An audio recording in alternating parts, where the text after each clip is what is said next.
Hello दोस्तों, master जी study में आपका स्वागत है। जैसा कि आप लोग प्राचीन इतिहास पढ़ रहे हैं, उसी क्रम में आगे बढ़ते हुए आज पढ़ना है भागवत धर्म या वैष्णव धर्म। आप लोग पिछले वीडियो में जैन धर्म, बौद्ध धर्म पढ़ चुके हैं। उसके बाद आज पढ़ेंगे वैष्णव धर्म या भागवत धर्म। तो आइए देखते हैं। कहते हैं कि भागवत धर्म को वैष्णव धर्म भी कहा जाता है, क्योंकि आगे चल करके भागवत धर्म ही वैष्णव धर्म का जो है रूप लेता है। ऐसा इसलिए होता है क्योंकि भागवत धर्म की स्थापना जो है ये श्री कृष्ण ने की थी। बाद में कुछ समय पश्चात यह मान्यता हुई कि कृष्ण जो है या वैदिक देवता विष्णु के अवतार हैं, इसलिए यह धर्म या उनके उपासक वैष्णव धर्म के लोग कहलाए या वैष्णव संप्रदाय के लोग कहलाए। ठीक है। अब वैष्णव धर्म का जो उद्भव है यह मौर्योत्तर काल में हुई, यानी मौर्य काल के बाद में वैष्णव धर्म का आविर्भाव हुआ। ठीक। इसका जो है कि इस बात की जानकारी जो पाणिनि है उनके पुस्तक अष्टाध्यायी से मिलती है, और इस धर्म की जो प्रारंभिक जानकारी है उपनिषदों से भी मिलती है। वैष्णव धर्म के बारे में कुछ विवरण उपनिषद में भी दिए गए हैं।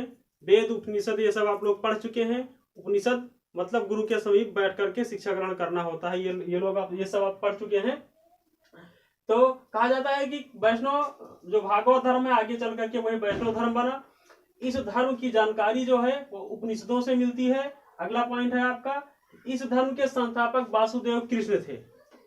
वासुदेव कृष्ण जो कि वृष्ण वंशीय यादव नेता थे। कौन से वंश के थे? वृष्ण वंशीय। ठीक है। देखिए, हम आपको बहुत ज्यादा कहानी में ले जा करके नहीं बताऊंगा, आपको प्रमुख बिंदु जो है सिर्फ बताऊंगा जो आपके एग्जाम में आते हैं। ठीक। कहते हैं कि वासुदेव के पूजा का सर्वप्रथम उल्लेख पाणिनि के द्वारा लिखा गया पुस्तक अष्टाध्यायी से मिलता है, जो कि कहा जाता है लगभग 5वीं शताब्दी ईसा पूर्व में श्री कृष्ण के भक्ति का या उनके पूजा का प्रारंभिक उल्लेख मिला है या साक्ष्य मिला है। ठीक है।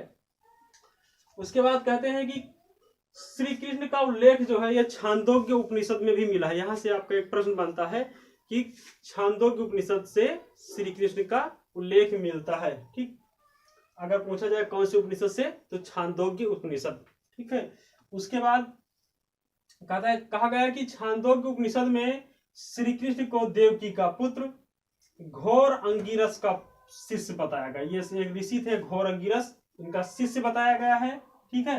कहते हैं कि इस धर्म के उद्भव का कारण जो था, वो जो प्राचीन ब्राह्मण धर्म था या वैदिक काल का समय जो था, उस धर्म में व्याप्त जटिलताओं की वजह से इस धर्म का आविर्भाव हुआ। जैसे जो मौजूदा धर्म था भारत का, हमारी सनातन संस्कृति का, उसमें बहुत से धार्मिक कर्मकांड होने लगे थे। तमाम ढोंग अंधविश्वास से भर गया था वो। यही वजह था कि 5वीं शताब्दी 6वीं शताब्दी ईसा पूर्व में एक धार्मिक आंदोलन की शुरुआत हुई। इसमें तमाम प्रकार के धर्म उभर कर सामने आए। इसमें प्रमुख रूप से 2 धर्म हमने बताया था, जो नास्तिक धर्म थे, बौद्ध धर्म और जैन धर्म, ये उभर कर सामने आए। उसके बाद में वैष्णव धर्म भी उसी का एक अंग है, लेकिन वैष्णव धर्म के लोग नास्तिक नहीं होते थे, आस्तिक हुआ करते थे, ईश्वर की सत्ता में विश्वास करते थे। ठीक। तो ब्राह्मण धर्म की जटिल कर्मकांड के विरुद्ध जो एक प्रतिक्रिया लोगों के अंदर विद्रोह की भावना उठी, उसी का यह परिणाम है वैष्णव संप्रदाय। ठीक। और जो वासुदेव के उपासक थे वो भागवत कहलाए। जो वासुदेव के उपासक थे वो लोग क्या कहलाए? भागवत कहलाए। अब भागवत का सिद्धांत क्या है ये मैं आपको बता दे रहा हूं।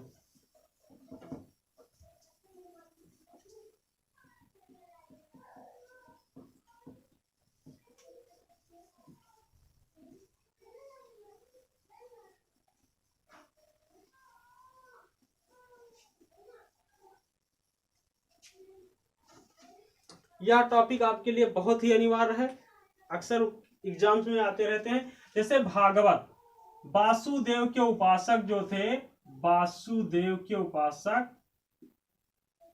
वो भागवत संप्रदाय से जुड़े, भागवत कहलाए। ठीक।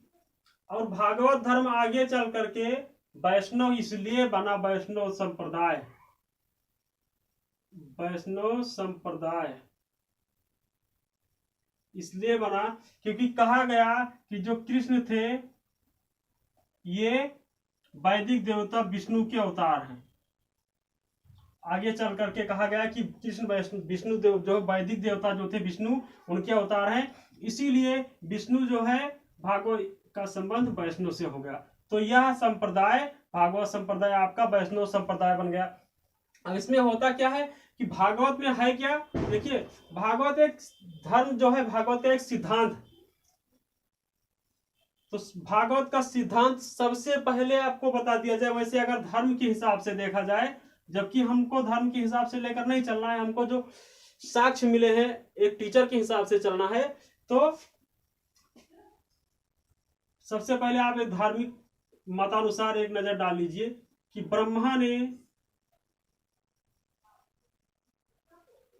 ने भागवत धर्म की शिक्षा या सिद्धांत किसको दिया? सूर्य को दिया। ठीक। सूर्य ने किसको दिया? मनु को सर्वप्रथम। मनु ने किसको दिया? इक्ष्वाकु कुल के राजाओं को, इक्ष्वाकु। ठीक। उसके बाद सूर्य से चूंकि श्री कृष्ण जुड़े थे, इसी से, यहीं से श्री कृष्ण ने इस सिद्धांत को ग्रहण किया। ठीक। और उसके बाद में इन्होंने भागवत संप्रदाय की स्थापना की। तो ये हो गया, एक नजर देखते हैं इस पर।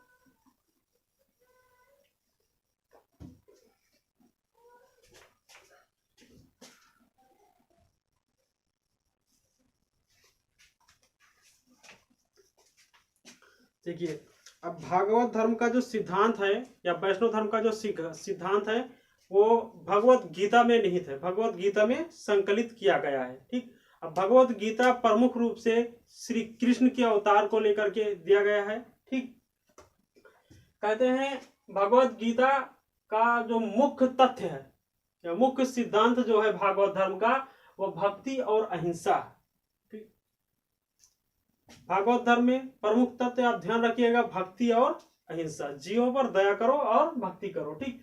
उसके बाद कहते हैं जो विष्णु के उपासक थे वह लोग ही आगे चल करके वैष्णव कहलाए। उसके बाद मत्स्य पुराण में, जो प्राचीन धार्मिक ग्रंथ है मत्स्य पुराण है, उसमें विष्णु के 10 अवतारों का वर्णन किया गया है कि विष्णु के 10 अवतार, वैसे 24 अवतार कहा गया है, लेकिन प्रमुख रूप से जिनके साक्ष्य मिलते हैं वो सिर्फ 10 ही हैं। उन 10 में आप देख लीजिए, एक नजर डालते हैं। पहला मत्स्य अवतार, दूसरा कूर्म अवतार, तीसरा वाराह अवतार, फिर नरसिंह अवतार, आप लोग सुने होंगे, वामन अवतार, नरसिंह अवतार जिसमें इन्होंने हिरण्यकश्यप का वध किया था, वामन अवतार जिसमें 2 गज में, एक गज में धरती, दूसरे में पाताल नाप लिया था, आकाश।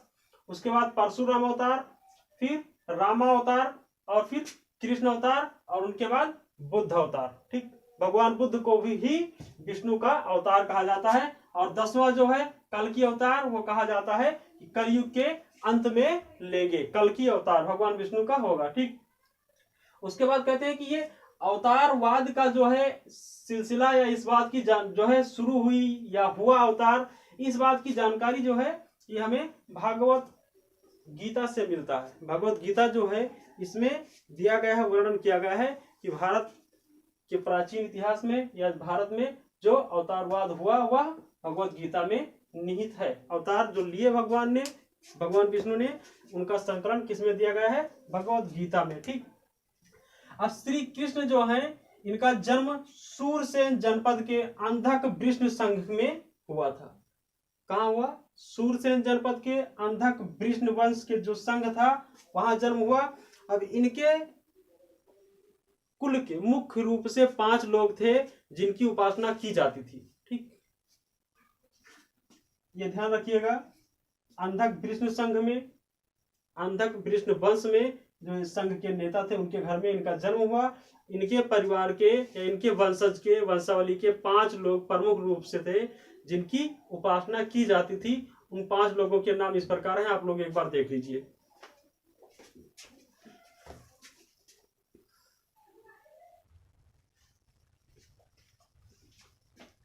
अब देखिए, ये श्री कृष्ण के वंशावली के जो प्रमुख 5 लोग थे जिनकी उपासना की जाती थी, उनमें है पहले संकर्षण, यह है रोहिणी पुत्र। नंबर 2 वासुदेव, ये देवकी पुत्र। उसके बाद प्रद्युम्न, ये रुक्मणी पुत्र थे। उसके बाद सांब, ये जाम्बवती पुत्र। जाम्बवती यानी जो जामवंत की पुत्री जिनका विवाह श्री कृष्ण के साथ हुआ था, उनसे उत्पन्न हुए पुत्र थे ये सांब। उसके बाद अनिरुद्ध जो प्रद्युम्न से उत्पन्न हुए पुत्र थे। अनिरुद्ध जो है ये प्रद्युम्न पुत्र। अब यहाँ एक बात आप गौर कीजिएगा, आपको कंफ्यूज नहीं होना इसमें। जैसे आप देखते हैं बार बार वासुदेव, ठीक, जैसे ये वासुदेव है, एक होता है वसुदेव। वसुदेव, तो यहाँ आपको कंफ्यूज नहीं होता है। वासुदेव और वसुदेव में कंफ्यूज नहीं होना है, क्योंकि वासुदेव जो है ये श्री कृष्ण के लिए हुआ है। किसके लिए इस्तेमाल है? कृष्ण के लिए। और वसुदेव जो है ये इनके पिता हैं। ठीक, वसुदेव श्री कृष्ण के पिता यानी देवकी के पति, ठीक है। और वासुदेव श्री कृष्ण और वसुदेव और देवकी के पुत्र। ठीक, यहां पर आप ध्यान रखिएगा। उसके बाद आगे देखते हैं।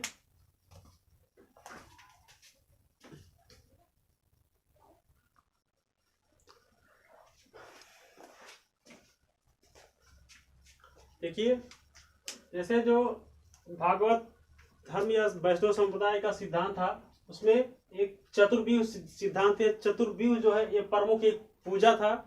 इसमें 4 लोग प्रमुख थे, संकर्षण, प्रद्युम्न, अनिरुद्ध और सांब।